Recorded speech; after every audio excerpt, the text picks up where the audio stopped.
So hi everyone. So welcome to the CSP seminar this week. This week it's our great pleasure to have Professor Daniel Lau from University of Kentucky to give us a talk. And Daniel Lau, Professor Dr. Lau is received his bachelor in electrical engineering from Purdue and his PhD from University of Delaware. His research interest in 3D vision, I think 3D imaging for machine vision, and he did a lot of interesting work, I think, in 3D scanning, and he published a lot of work on proceeding on HOV signal processing magazine and TPAMI. And today, I think you will talk about something very interesting on 3D scanning. Yeah. No, thank you for having me. Again, everybody out there, I'm absolutely honored to be here at the University of Michigan. As it was mentioned, I went to Purdue University for my bachelor's degree, and then I went to the University of Delaware for my PhD in 1999. The bulk of my research is in digital halftoning, which is the process of converting a grayscale image into a pattern of printed dots.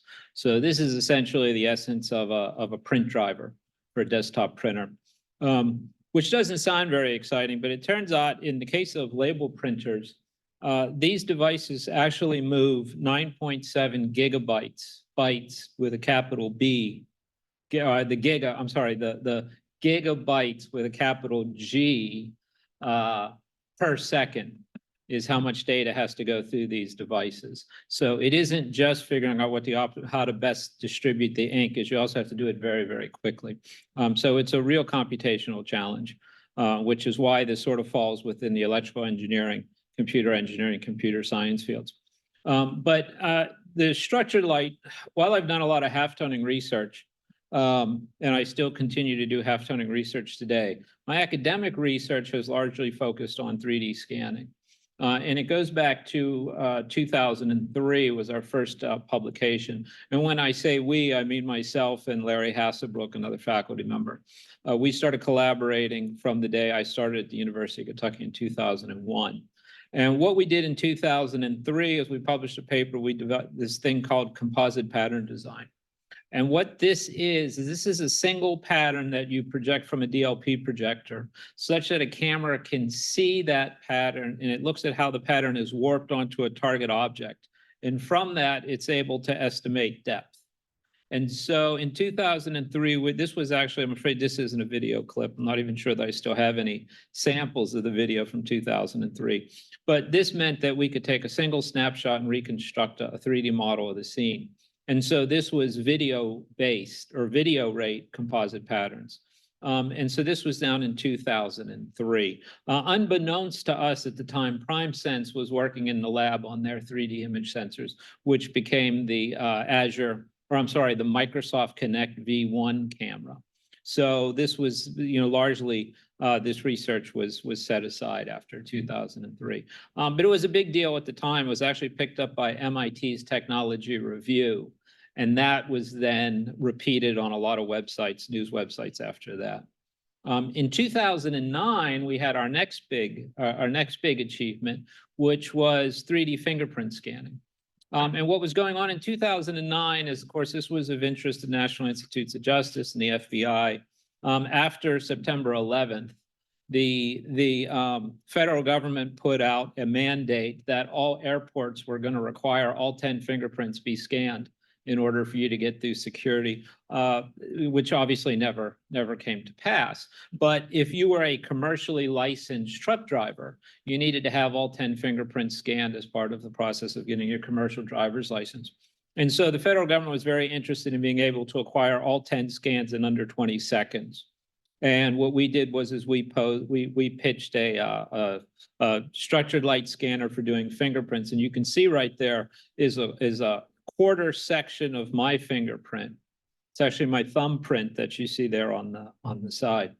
And this showed up, and again, this was also an article that went online, and then it was picked up by website after website after website, to the point where my PhD student, Yongchang Wang, was actually listed as one of the top 30 scientists in China under the age of 30.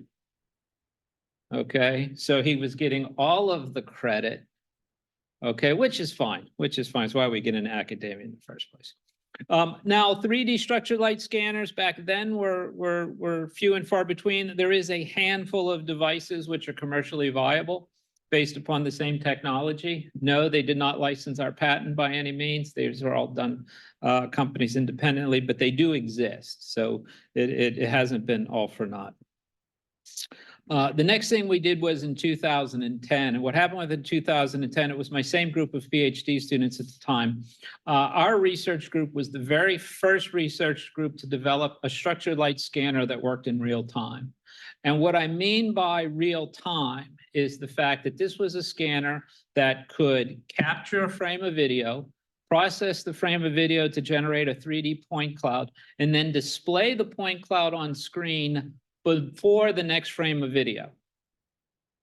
Okay, and that was our definition of real time. And what I meant by give you an idea of the rates was this work was achieved because ProSilica, which was a Canadian company developing machine vision cameras, came out with their first generation of gigabit Ethernet cameras. And their gigabit, these are machine vision cameras with a gigabit Ethernet interface. It was able to use VGA resolutions of 640 by 480, and it was able to achieve up to 200 frames a second. We were able to synchronize that to the projector you see here, which was a Texas Instruments DLP Discovery board, which was a first generation DLP kit for lab use. And it allowed us to upload patterns into the memory so that it would run as fast as the trigger of the camera. And so we were able to achieve 150 frames a second 3D scanning. This video here was actually generated with an off-the-shelf 120 frame per second DLP projector. But the system that Kai developed was running at 150 frames a second. Because of that, we ended up actually, a company was launched called SeikoWave. In Lexington, and what we did was we used that technology that we had developed, and we put it in a handheld scanner that you see here. You can see two hand grips. That was like an Xbox controller sized device. This is fully ruggedized device. You could drop it 1 meter onto concrete. It would not lose its calibration. And this was actually being sold into the oil and gas pipeline inspection. And this is a non-contact method of scanning corrosion on the outside of the pipe. And then using 3D software we developed, we actually estimated the amount of material loss, could estimate the deepest pits in the material. And from that, there are equations to then calculate the fitness of service. So a pipeline inspector could essentially determine whether or not they wanted to replace the pipe or leave it in service. Now, because of these pipes are, millions of gallons of gasoline are being pumped through these pipelines, you can imagine they didn't want to shut the pipeline down to replace it. So it was pretty important that they could leave the pipes in service as long as possible before having to replace pipes.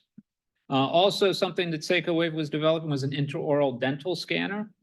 As part of that work, we developed a product known as AlphaBite. And what this is that for most of you as an adult, if you have to get a replacement crown on your tooth, these things are CNC made, but they're also handmade so that the colors match your existing teeth. Well, in pediatric dentistry, this tooth isn't going to be there for the rest of this child's life. It's a primary tooth. So if you wanted to replace it, you really don't care about matching colors. And so what the AlphaBite product is the idea of having pre-manufactured crowns that a dentist could just reach into a box and pull out the appropriate crown. So the idea of this software is that after you remove the existing crown and you scan it, it would tell you what size tooth to then pull out of the box so you knew what to install and stuff. And so that meant is that you didn't have this 2-week gap between installing the crown and ordering and drilling. In process for creating it. So that was the idea here. So essentially, this meant that we could sell crowns, or dentists could sell crowns at a fraction of the cost as they would for an adult tooth. Also in 2020, we also did a lot of contract work for various companies. This is the Nauticus Roboticus undersea robot. This was originally developed. It's a company in Texas. It's developed for inspecting offshore oil rigs underwater, and you'll notice those two windows at the bottom are a structured light scanner that was developed by SeikoWave. This system was used at 10,000 meters below sea level. So to date, I believe Seiko wave scanner is the deepest. I think we would have set the world's record for the deepest structured light scanner. Okay, thanks to that work with Nauticus. There are videos that of this on YouTube, as a matter of fact. Okay, and then in 2023, right at the end of last year, Seiko Wave was acquired by Snap-on Tools. So Seiko Wave is no longer developing AlphaByte software. It's no longer developing custom scanners for Nauticus. It's actually now involved in structured light scanning for Snap-on. To understand where's the cohesion between structured light and Snap-on Tools, it turns out that Snap-on has an extensive catalog of equipment used in the automotive industry. In particular, you can see in the top right corner is they have multiple companies that say sell products under besides Snap-on, and you can see John Bean there, and what they use that for is tire inspection. That system you see there is essentially a fully automated tire inspection, wheel inspection, and not only is this what you use for balancing your tires, your wheels, I should say wheels because it's the rim as well as the tire. You can see that it has an extensive 3D scanning capability built inside of it. Also, they have a series of tread readers. Top left corner is a handheld tread reader. You actually roll it over the tire and has a laser scanner that slices across the tire and reads the treads that way. And there's also a series of tire tread readers that you drive over. Okay, and so that is where Seiko Wave is now. Okay, also outside of my work with Seiko Wave and the University of Kentucky, I'm also a member of the Association for the Advancement of Automation, or A3. I am a member of their Vision and Imaging Technology Strategy Board. They basically divide automation into 4 areas of interest.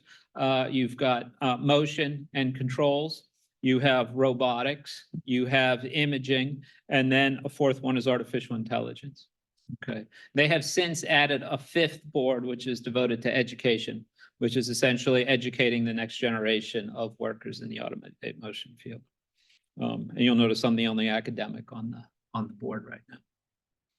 So why am I interested in structured light versus other methods of 3D imaging? Well, it turns out that structured light is the highest resolution of any 3D scanning technology available. Now, obviously, I'm not talking about, I'm talking about what is sometimes referred to as 2.5-dimensional imaging. And what that means is that I can see ranges or distances. I cannot see through an object. So true 3D scanning would, of course, be CT scannings where you generate a 3D voxel map.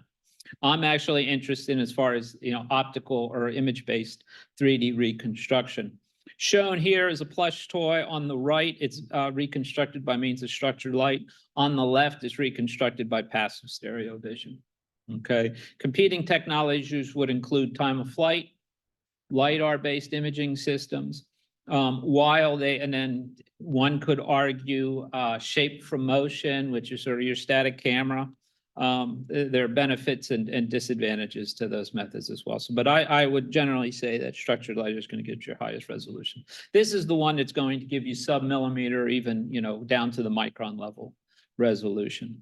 Okay, but it is a triangulation-based scheme, meaning if you want to look at really small objects, you have to have a really small field of view. If you want to look at objects that are far away, you have to have a very wide array, standoff distance between your sensor, your projector, and your camera. So again, you have to scale everything through triangulation. Okay. Now, for those of you who don't know, I'm sure you all basically understand the stereo vision principle. And this is a left eye, right eye a process. And so just so we know what we're talking about here, I simply show you a left camera and a right camera labeled A and B, and there's an object in the scene that they can both see. And I show here on the right-hand side what camera A sees and what camera B sees. And what you'll notice is there are 2 principles to be aware of in this case. The first one is known as epipolar rectification. And when I use the word epipolar rectified or epipolar rectifications, basically it's a realization that if the 2 cameras are epipolar rectified, and in this case left-right, It means that any object that's visible to camera A and camera B, they will have the same vertical coordinate in both cameras. So that is what epipolar rectification gives me. And what that means is it means if I'm actually looking for correspondences between the two cameras, it's a one-dimensional search. I only have to search to the left and to the right. And so this was actually a big deal because it essentially meant that instead of having a row by column squared search area, I only have the one dimension to search along. And so that brings up the next property, which is parallax. Parallax corresponds to the horizontal shift between the two cameras of that object, okay? So if I look at two objects in my scene, an object C and an object D, you will see that the parallax is larger the closer an object is to the camera. So in this case, camera D has larger parallax than camera C. And so this is the principle of stereo vision, okay? Epipolar rectification, and then parallax, all right? Now, the problem with stereo vision, of course, is you have to actually write the code that finds the correspondences between the left and the right eye. So we can solve that problem using structured light. And so what happens with structured light is I'm going to replace one of my two cameras with a projector, okay? And so here's an example of some scanners I've built in our lab at my lab at Kentucky. You can see these are relatively small devices, but they're different. You'll notice that they're all based upon Texas Instruments DLP light engines that are specifically being marketed for structured light. However, all of these projectors have HDMI interfaces. Okay, so it allows us to control everything through an HDMI port. And so how structured light is, this is not an up-down. In the case I'm going back to the previous configuration where the projector and the camera are side by side, what happens is the projector technically sees whatever it's projecting. So the projected image is my camera B. Camera A is at a triangulation angle. It sees the projected pattern. But because there's an object in it, you can see that a portion of the projected image has now shifted. And so the problem for me now is how do I find correspondences between these two images? And so what we do is we actually, in this particular method, is known as phase measuring profilometry.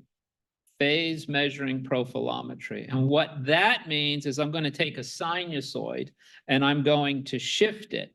And it's going to sweep across the target surface, as you see here.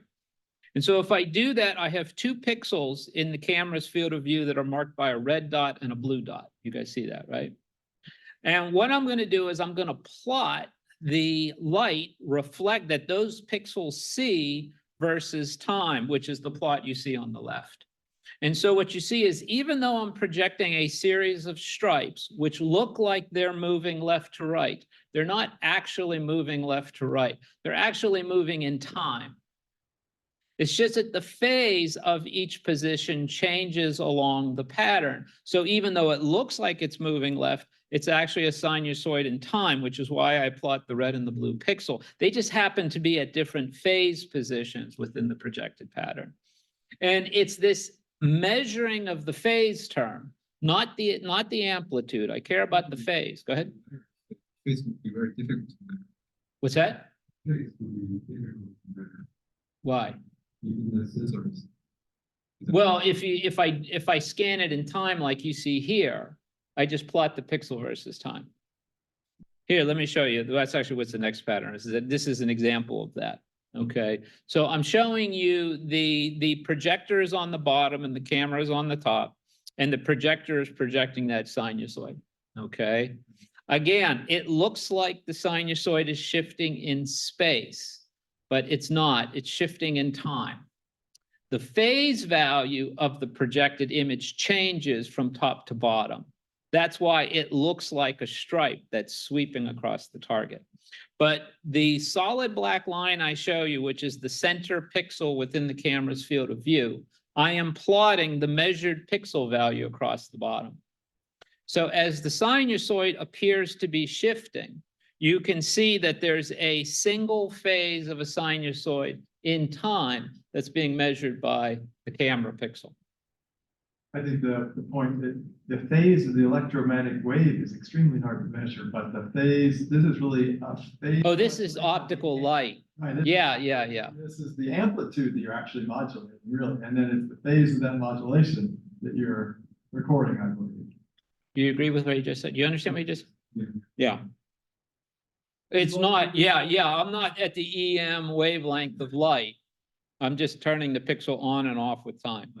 We've both worked on phase The retrieval. phase retrieval, I thought that. That's, yeah, I understand. Yeah, no, you're way too complicated. No. What I want you to see, there's actually something very important to see here, and that is, notice that that single pixel in time, there is a complete one period of a sinusoid in the captured sequence. So structured light is not a single snapshot.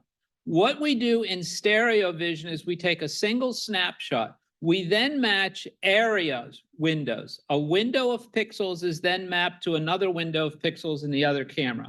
That is what we call correspondence matching. So we have maximum temporal resolution. In other words, we get 3D at every frame. But we sacrifice spatial resolution because we need to search windows. We do window matching. Okay? Structure light sacrifices temporal resolution because every pixel is independently processed. So we sacrifice spatial resolution, or we sacrifice temporal resolution to gain spatial resolution. Hence, structured light will give you the highest resolution of any scanning mechanism. Now, again, notice that is a complete sinusoid. It ends, and as it keeps wrapping around, it goes back to the beginning. Now, that means that if you look at the geometry here, the phase of the captured pixel corresponds to Z. Notice the bottom of the projected image corresponds to a phase of 0 degrees. The top of the projected image corresponds to 2 pi or 360 degrees of image. That means that any position between 0 and 360, I can figure out how far away that pixel is from the camera. So this is how I encode the projected phase corresponds to a projected Z or a Z distance. Specifically, there is a Z max, which corresponds to 0 degrees, and there is a Z min that corresponds to 2 pi degrees. Now, obviously, my sensor is not ideal. There's noise in it. So that means that if I'm trying to reconstruct the phase of the sinusoid that I've collected, there's a certain amount of uncertainty, okay? If I have a very high signal to noise ratio, meaning the projected light coming back is very strong and my camera can pick that up, then the variability in the phase is small. That variation in phase corresponds to a given variation in Z. If I have a low signal to noise ratio, like it's a dark surface, it doesn't reflect as much light back. It means I have more variability in my phase estimate. And the more variability I have translates into a higher variability in Z. If the signal to noise ratio is low enough, my uncertainty gets too high, in which case the pixel should probably be thrown away because it's not reliable enough. Okay, so this image here shows how a low signal to noise ratio corresponds to a wider uncertainty in Z range. And a better signal to noise ratio gives you higher certainty. Okay, so what we do in structured light is why not do a low frequency followed by a higher frequency spatial. When I say frequency, I don't mean time, I mean spatially. Okay, notice in this particular image that in order to do a second frequency scan, I need to do more frames of video. So whereas before I may have done anywhere from 4 to 16 frames, I'm now doing twice that. And I'm doing 2 scans.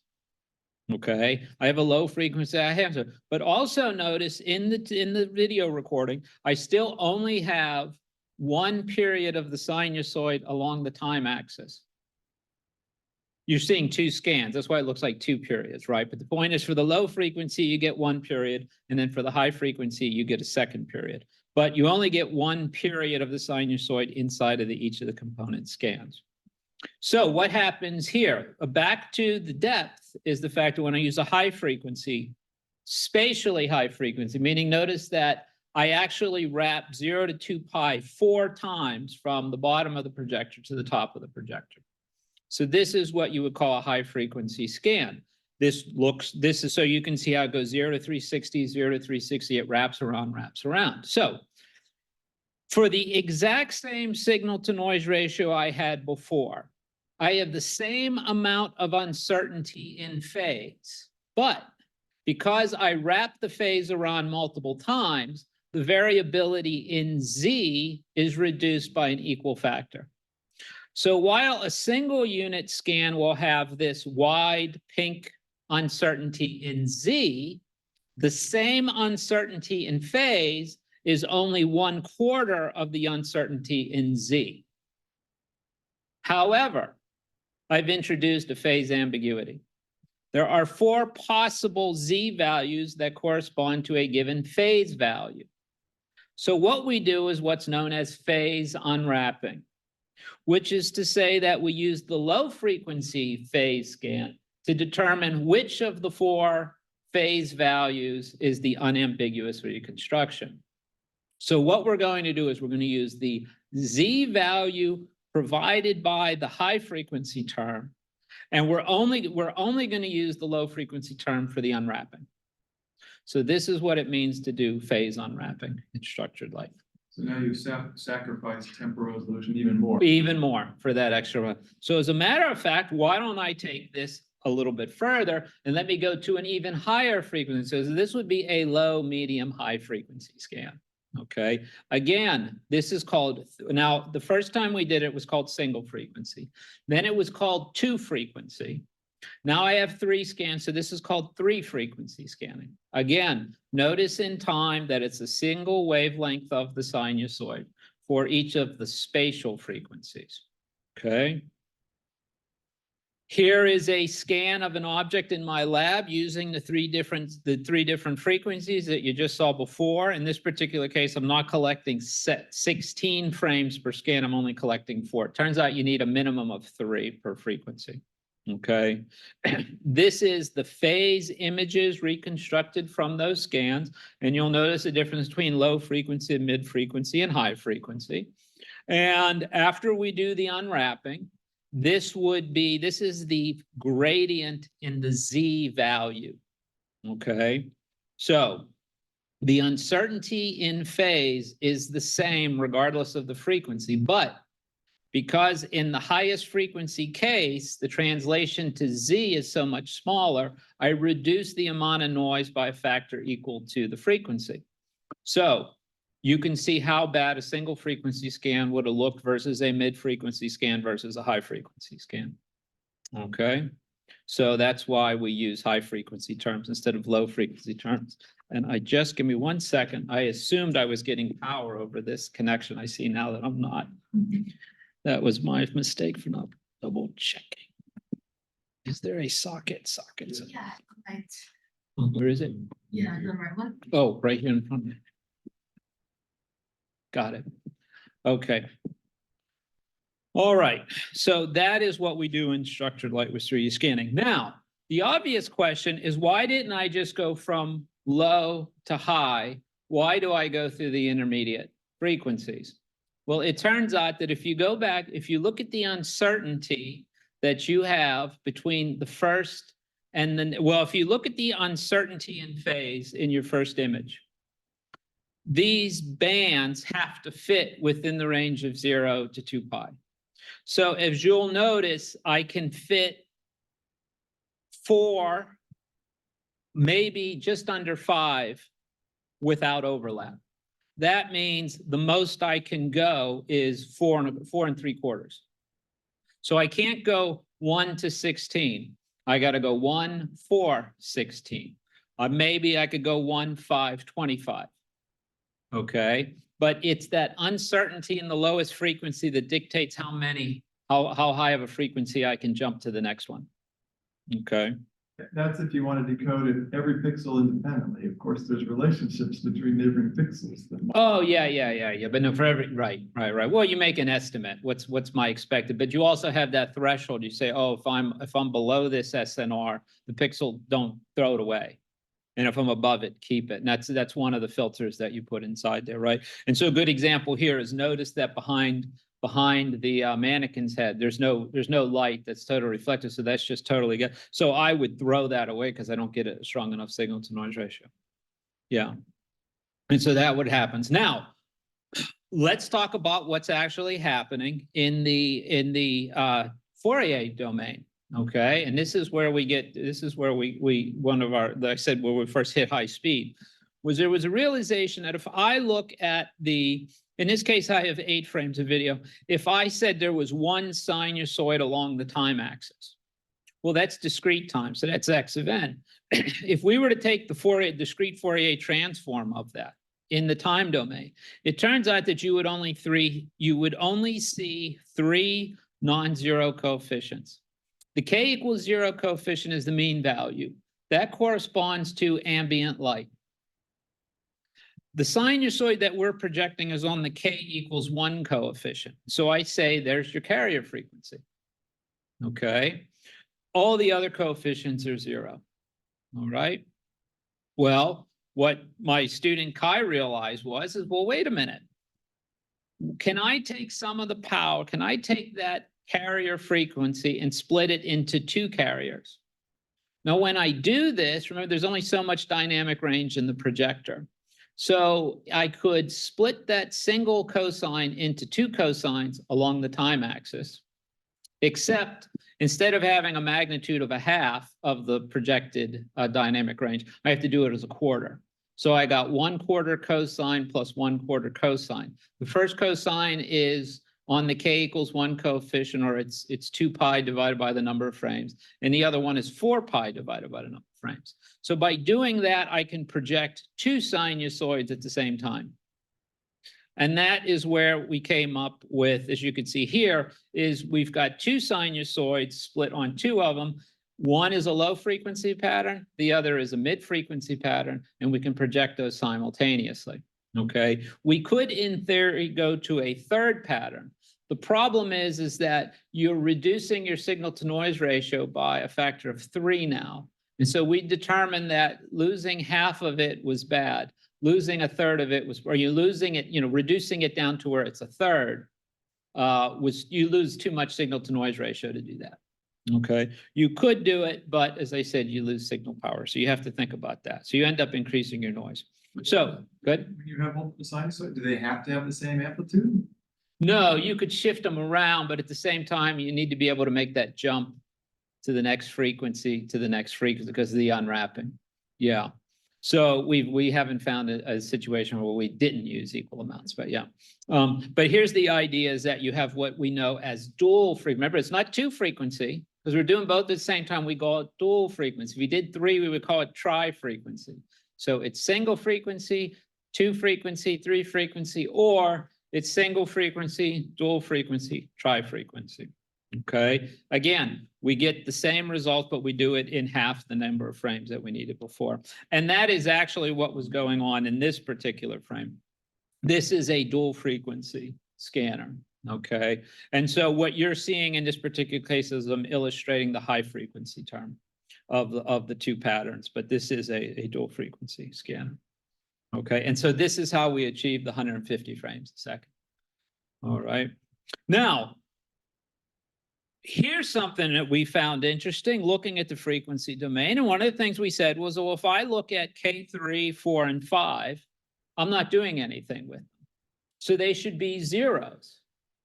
But what happens when we reconstruct and we just look at it? We didn't really spend the time to reconstruct those coefficients, but what's on those? They should be 0. I don't have any reason. Okay, but let's calculate them anyways. Let's look at them anyways. Well, if they're not equals to 0, something's wrong. Something wrong. I don't have a nice sinusoid. Now, what I was thinking about was if an object is moving to or from the camera, What would that do to the sinusoids that I'm projecting? Well, it would frequency modulate them.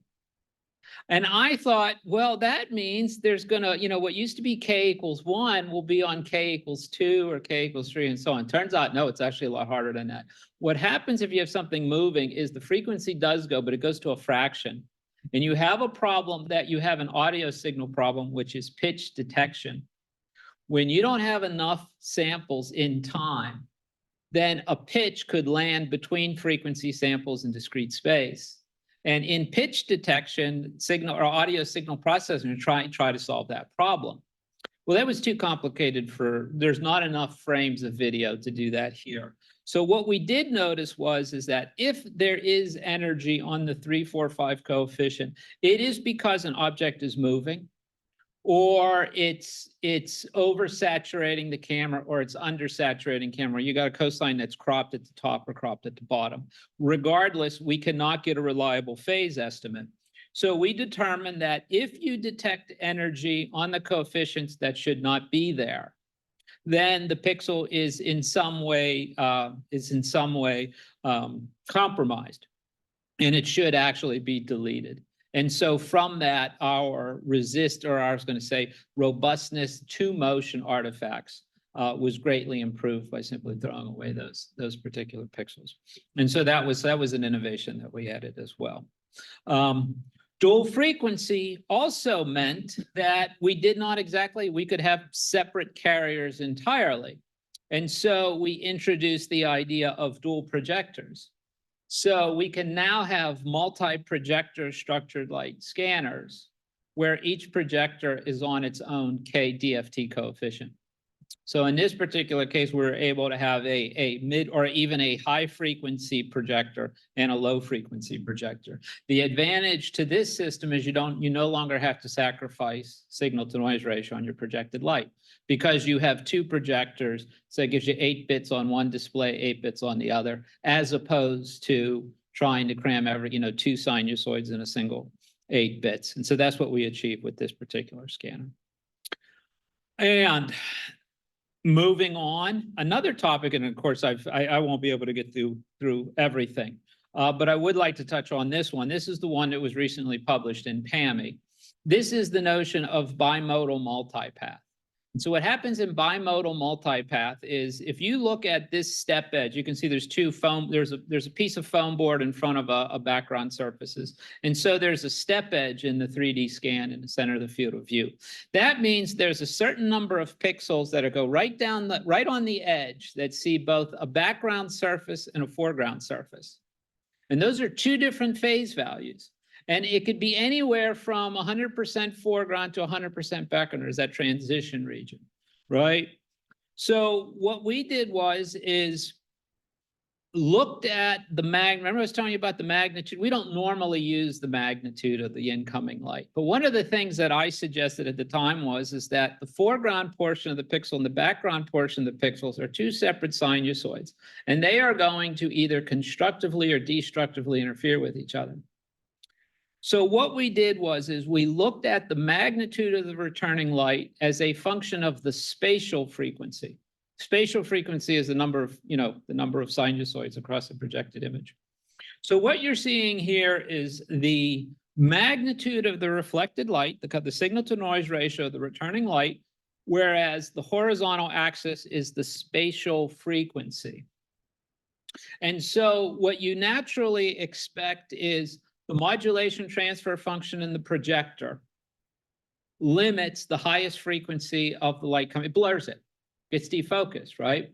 So as you go higher and higher spatial frequencies, you expect a certain amount of roll-off, as the lens optics just can't handle that spatial frequency. Well, the camera, the same thing. If it's a little bit out of focus, everything gets blurred together. So you see that for pixel A and for pixel B, but look what's happening at the intersection, the AB pixel in the middle. Something dramatically wrong is happening here. And this is what we were talking about. This is that constructive, destructive interference between the two sinusoids. Let me show you what's actually happening. The red arrows represent the sinusoids coming back. Remember, there's a magnitude and there's a phase component. So I'm showing you them on the complex coordinate space.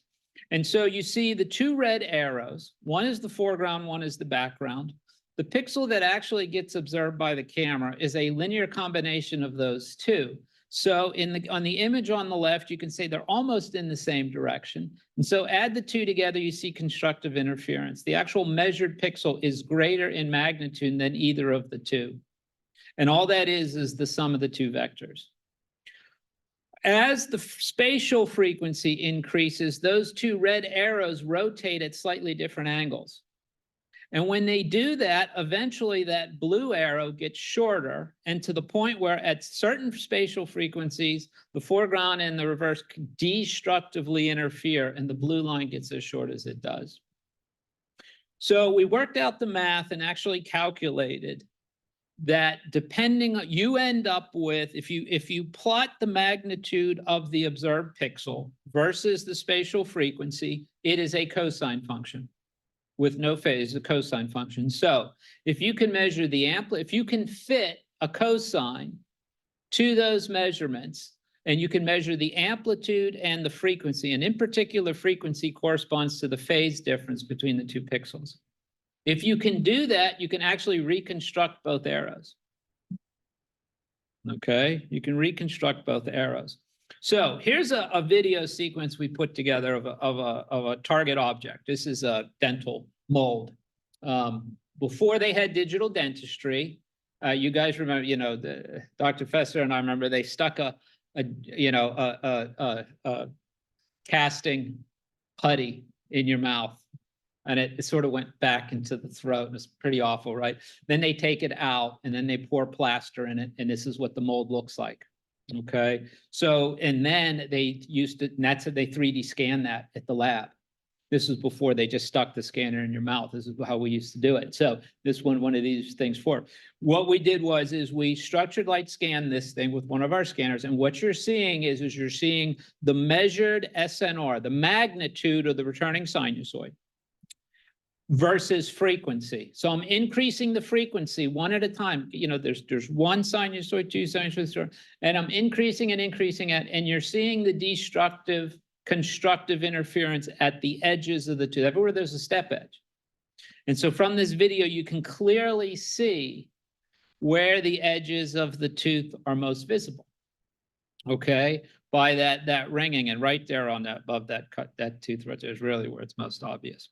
And so that is actually what happens with bimodal. But again, as I said, you can actually, we can fit a cosine wave to our measured samples to where we can figure out what those two arrows are. We can get both magnitudes and both phases. The problem is that we need a lot of samples in frequency. Okay. So here's a step edge without just measuring it directly versus one that we did where we fit the sinusoid as a function of frequency. You can see it cleans it up. As a matter of fact, what you're actually seeing here is these are pixels that are landing midway between the two, but it isn't. I mean, it can be anywhere, and that's what's happening over here. Is light is actually reflecting off of the edge of the foreground surface back, and it's sitting, and you can see you can get it's completely random where the resulting phase ends up. Here is a real object that we did to prove this. Essentially, we had I went to one of those clay stores where you paint the thing yourself, right? And they're like, oh, $20, and then they put it in the kiln. You come back a week later and pick it up. Well, if you don't paint it, they charge you $30. Okay, I didn't want to paint it because I wanted to use it for structured light. So I went in and I bought this owl. It doesn't make any sense. Okay, we put a cloth mesh in front of it. Which is what you see, these little triangles. We scanned it, and again, this is real data. You'll notice that I've taken a point of the mesh that is, the pixel lands completely within the boundaries of the mesh.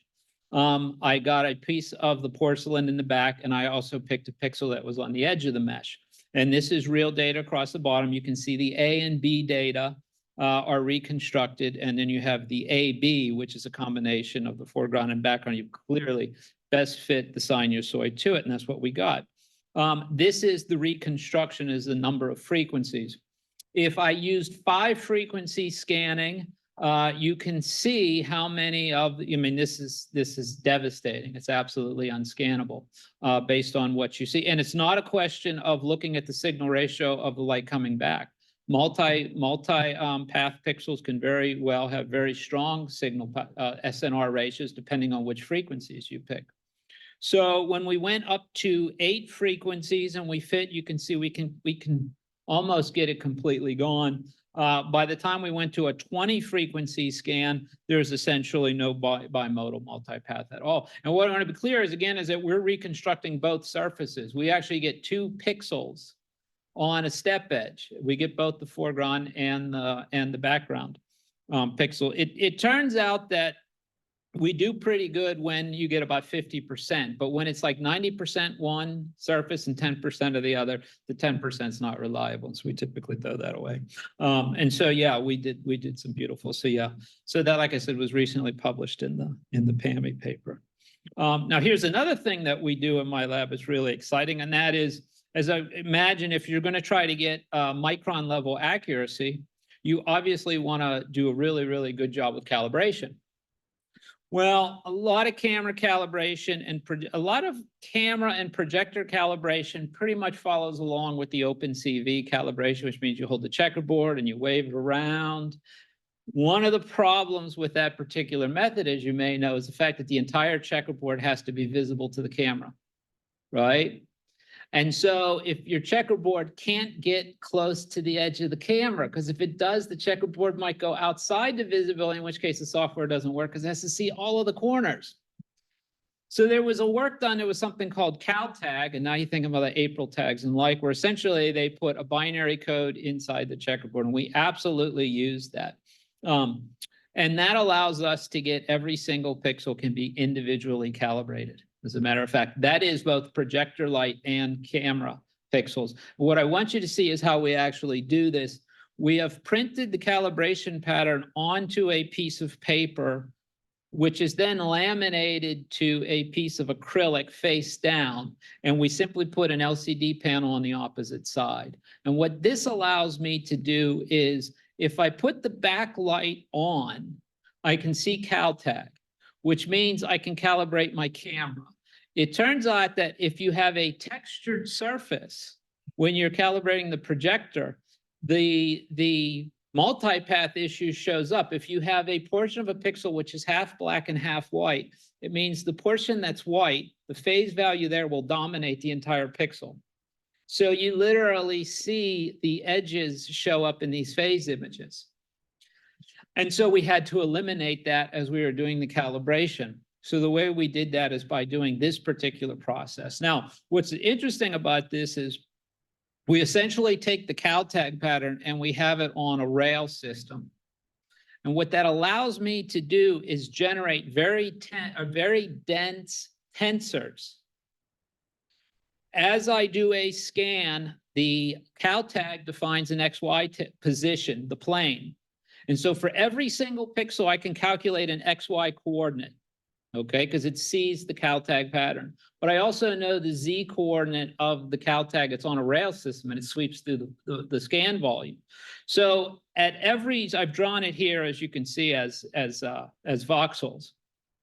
And so as the scan works off, I end up with this very, very dense. So each voxel corresponds to a pixel, and then I have a K step for every position of the rail that I scan it through. Now, what's actually stored for a single pixel is I have the world X, the world Y, and the world Z for every single pixel. But also I have the phase value of my projector, okay? Now, what I didn't show you was I could actually scan the projector in both directions. The reason why I would do that is I would get a phase for the row coordinate in the projector and a phase coordinate for the column coordinate in the projector. That means that for every pixel, I can come up with a mapping of that pixel to the projector and calculate the row and column coordinates of the projector. Why is that useful? Because then we get into what's known as spatial AR. Spatial augmented reality is using a digital DLP, well, LCD or DLP projector to project augmenting to reality on a real 3D surface in registration with that 3D surface.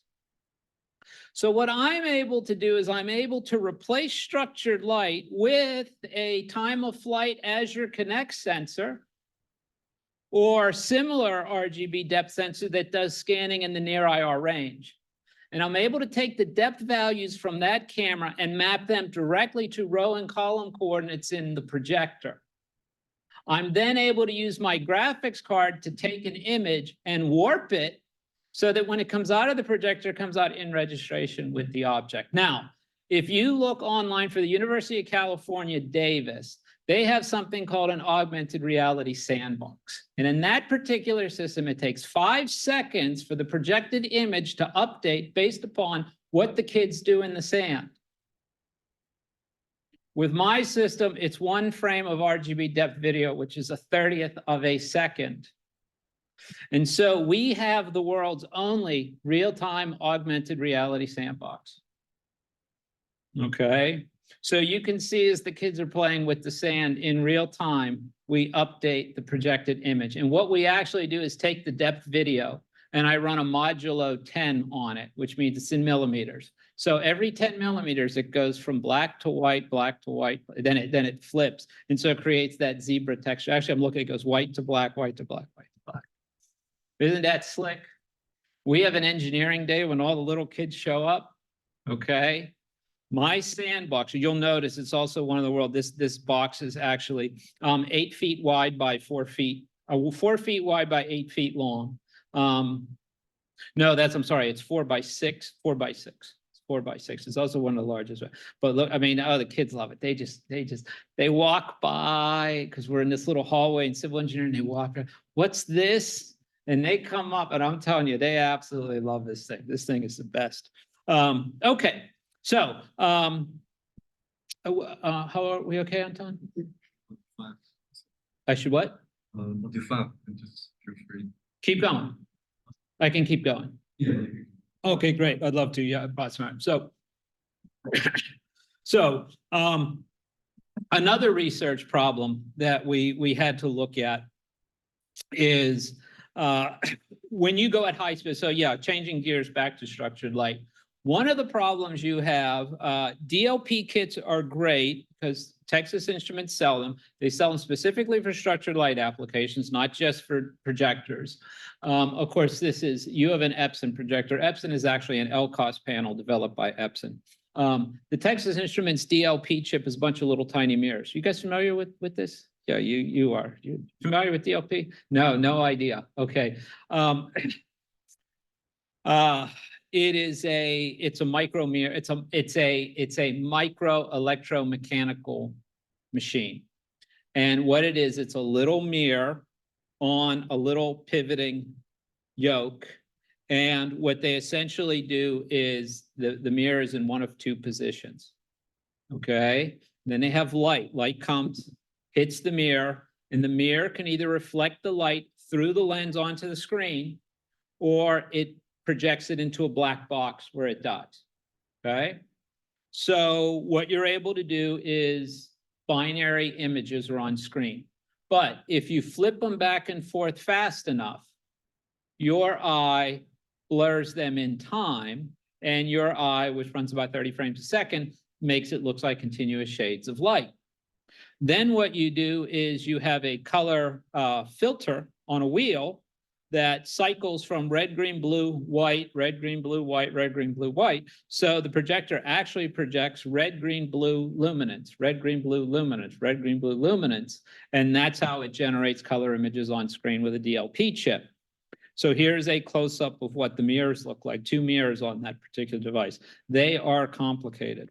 So again, they do not project continuous shades of gray. The LCOS panel in your Epson, on the other hand, literally does have a liquid crystal that does actually generate a filter which can do continuous shades of gray, but they're much slower than the DLP chips. The DLP chips can run up to 50,000 hertz, binary.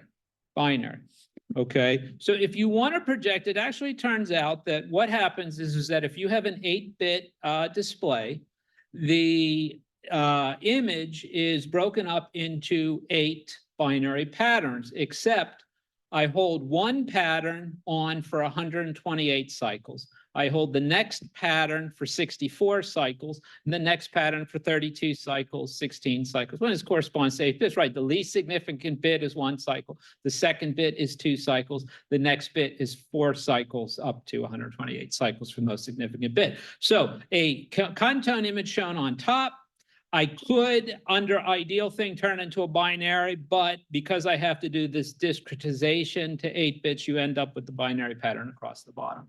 And that is what, so the vertical axis in this case is time. And the horizontal axis is a particular row in the DLP projectors. These are the images that actually come out of your DLP chip. So if I wanted to use a DLP chip to do structured light scanning, I need to project shades of gray, but I may want to run faster than what 8 bits of grayscale would require. So again, what I'm saying is that the DLP projector would need 256 units of time. And again, one pattern would be on for 128 units to fill that up. So that means that if I want to do structured light, I have to very painstakingly synchronize my camera and my projector so that the camera is exposing the pixels over all 8 frames that come out of the DLP chip. Okay, it turns out that that's asking a lot. Okay, because most people want to adjust the exposure in their cameras to deal with different lighting environments. So what you're saying is, oh, you can't do that. You have to adjust the diaphragm on the lens. The next thing is that I may not want to wait. I may want to run faster. Okay, and if I don't very painstakingly capture all of it, if I only capture a fraction of the pixels, I can see images that look like total garbages, because if you don't capture the right number of bits, you end up with a image that is, what is that histogram? Oh, I forgot the name of the filter, but the point is the histogram, I mean, the intensity levels are completely off from what they should be. So it's a very, very difficult problem. So this is, amazingly enough, a halftoning problem, okay? The idea is that there is this thing called halftoning, and halftoning is the conversion of a continuous tone image to a pattern of on and off pixels. Not printed dots, but on and off pixels. So in other words, if I were to dither my grayscale images to binary in the DLP projector, I could then defocus the lens of the projector to then take it back to a continuous tone image. Okay. And so what we do with the DLP is we now call what is called, I always called it phase measuring profilometry. There is a pattern defocus. Well, there's some of the literature, they don't use phase measuring profilometry. They use another term, but what they're basically talking about is you have to defocus the lens with a binary pattern. Okay. So the question is, okay, do I just dither my patterns? So you can see that there is a loss of information going through this process. Okay, that there is a small amount of dither noise in the resulting output. You'll also notice that you don't achieve the same signal to noise ratio. Notice in the hair ribbons, you'll notice it's not as bright. Okay, so there is a loss. So this brings us to a method that was Jan Ullebach came up with a halftoning scheme known as direct binary search. And what direct binary search does is it uses a model of the human visual system to essentially take a pixel and swap it or toggle it with its neighbors based upon reducing the error between the defocused image and the original. Okay, and so this is one of the best halftoning algorithms out there. So when I was looking at this problem, I asked myself, could I use direct binary search with a modulation transfer model? In other words, how much defocus is there? And then could I use that to tune the patterns? Common sense says this will work. And that's what you're seeing right here. The pattern on the left is the evolution of the binary pattern using what's known as direct binary search. The pattern in the middle is what comes out of the projector after defocusing. And the pattern on the right is the resulting phase gradient that my structured light scanner would see. Okay. And you'll notice that DBS does a very, very good job of reproducing a contone image using this process. However, I don't care. What I observed from this, looking at DFT coefficients, was the fact that what we are doing in the frequency domain, back to the DFT of structured light, is we are optimizing the pattern based upon the k=0 coefficient, right? That's the ambient light component. To me, that's garbage, right? So there was a realization that maybe I should be more interested in making sure that in the frequency domain, I should be mapped. So in other words, I'm not looking at the spatial domain. I'm actually going to look at the resulting FFT of the reconstructed result. And I'm going to look at those coefficients. And so in this particular case, what's happening is we are optimizing all 8 patterns simultaneously, looking at all of the DFT coefficients, including the ambient light component. And it's because of the ambient light component that still visually the patterns look very good, okay? However, I really don't care about all the DFT coefficients. So then we said, why don't we only worry about the DFT k=1 DFT coefficient at the expense of all the others, and let's optimize that. And so what you see on the left is the evolution of direct binary search, looking only at the k=1 DFT coefficient. And you'll notice, and of course it's repeating over and over again, look how bad it looks. It looks absolutely awful. However, the phase image is the best. As a matter of fact, the image of the 0.3 represents the mean absolute phase error in the resulting gradient by using direct binary search on each pattern independently. The pattern in the middle is me applying direct binary search on all 8 patterns based upon all of the DFT coefficients. And on the right, you can see I've reduced the total error caused by dithering by a factor of 3 by only optimizing over the k=1 coefficient. So that's what we did there. As if that wasn't enough, other people have looked at this process as well. However, nobody has the flexibility to apply their dithering to dual frequency. And so the advantage that this particular process has for dual is the fact that it can apply to any type of phase measuring profilometry, not just to a limited subset of PMP methods. And so here's an example of what's happening with dual frequency DBS patterns on the left, the defocused in the middle, and the 3D reconstruction on the right. This is taking into account all of the coefficients, including the ambient light component.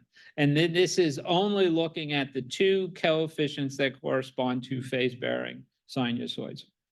Comparing those, you can see we went to an error of 0.75 down to 0.4. So almost, not quite a factor of 2, but almost a factor of 2 improvement in the noise, in eliminating the noise caused by dithering the original patterns in the DLP space. So that's what we accomplished there. And so those are so that's a summary of my accomplishments within structured light. And I guess having said that, I would like to open up to questions. Is that easy to do for anyone else who might be watching remotely? Is there a way to do that? Typing the questions actually. Oh, can they? Unmute probably, or chat, either way. There you go. Oh yeah, somebody wrote.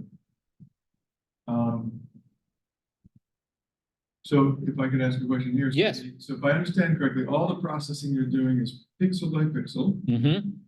Whereas, I mean, and of course, because of that, you can do these real-time things like the sandbox, I guess. If you were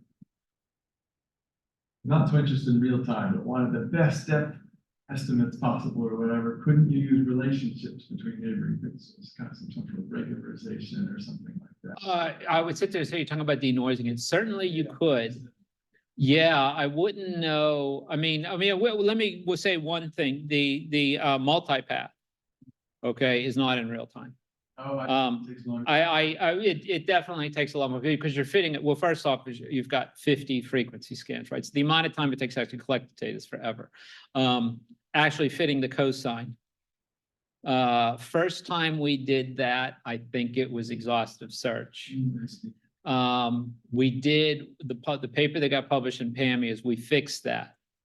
But I think I still stuck with MATLAB. I didn't spend any time to see if I could get that in real time, but I'm simply saying it is a fitting problem. So yeah, it's not quite easy. And also phase unwrapping is not the same way either. There's a big difference in phase unwrapping. So I'm just simply saying that's not necessarily real time, but everything else is absolutely real time. Yeah.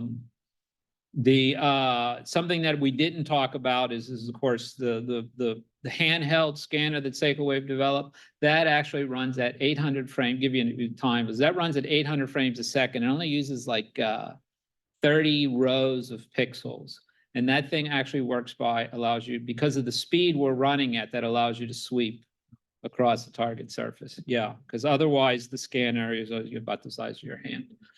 So for large areas, you have to do this. I didn't really talk about how we do the SLAM, but most of that is really the point cloud library and other libraries have implementations of SLAM. So it's just a question of optimizing the code. And that is probably, yeah, that I was going to say, if it was, there's a lot of solutions today, but when we first launched Seiko Wave, it was very few solutions for doing the SLAM. But yeah, everything else is so. All right, so I do see chats in there, but I don't see any other questions. So. And can I ask a Yeah. question about the demo you show with AR? That's pretty cool. Yeah. Yeah, so I'm wondering that you like there is some interaction that can be done when students is like touching the surface. So if you change like the surface, right, it will also change because like this kind of new object. Yeah, I mean, your hand, it is responding to your hand. Yeah, exactly. So I feel like there is some like discontinuity. Is that because I'm not sure how you can make sure this kind of interaction is also real time and also reliable. Yeah, I would the one of the things that we have here is that the time of flight camera resolution is, that's why you see the big squares in the sand. Yeah. You see that? So that is actually the camera is not. Okay, now as I'm sitting here, it never dawned on me that what I could do is interpolated it I could have interpolated to smooth that out. I didn't do that. I wanted a demo for, and I just grab it, I'll just divide it, and I'll map it to the projector, right? You know what? Actually, yes. If I could send you the link later. Actually, what I did is I worked with the School of Art and Visual Sciences. And so the professor there who's in fabrication took a helmet, and actually what I did is I found a DLP projector that's this big. Well, it was LCOS, but it's a box. It's this big. It has a built-in battery.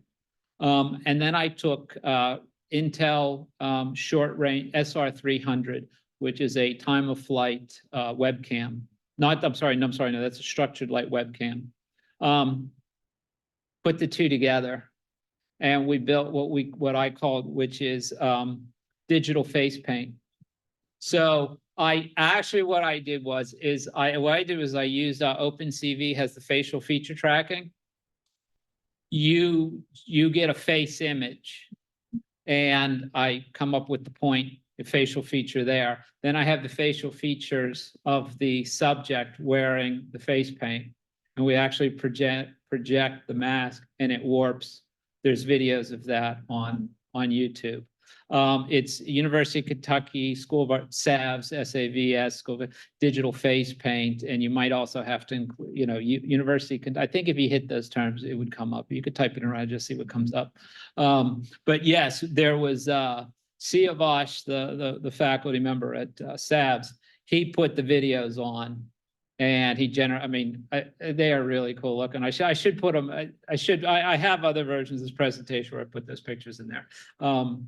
It is it's I have the videos here, which is why I have this, but the SAVS video is really cool too. Like I said, it was just a, yeah, it's neat. It's neat looking, right? We weren't the first, but somebody else has done that where they took a DLP projector and a person sits in front of it. And if you put the camera right next to the projector lens and you're far enough away, you don't need to have depth. But if you put it really close, it helped it to have depth and do the alignment. Okay. Yeah, the spatial augmented reality, like I said, I saw the sandbox at California Davis, and like I said, I was very disappointed. It does not respond in real time to the changes in the sand, which is why we did this augmented reality sandbox. We're going to have our E-Day here at the end of the month, and so I have to turn this thing back on. Yeah, yeah. But there's no question that is a very, very popular, very, very popular demo. But yes, again, if there's any closing thought I could get everybody, it's just remember that the difference is, yeah, it's got so much going on, it's slowing things down, is that, yeah, that structured light is such high resolution. Okay. Yeah. Thank you very much. Oh, you're welcome. You're welcome. Thank you. So, anyway, what's your preference? It's very much time tonight. I'm doing either way. Yeah, right. So I have a meeting at 6. Okay, so goodbye to everybody who's watching. I very much appreciate you stepping in. Yeah. Recording. Do you prefer to go early, or do you want to work until some? Yeah.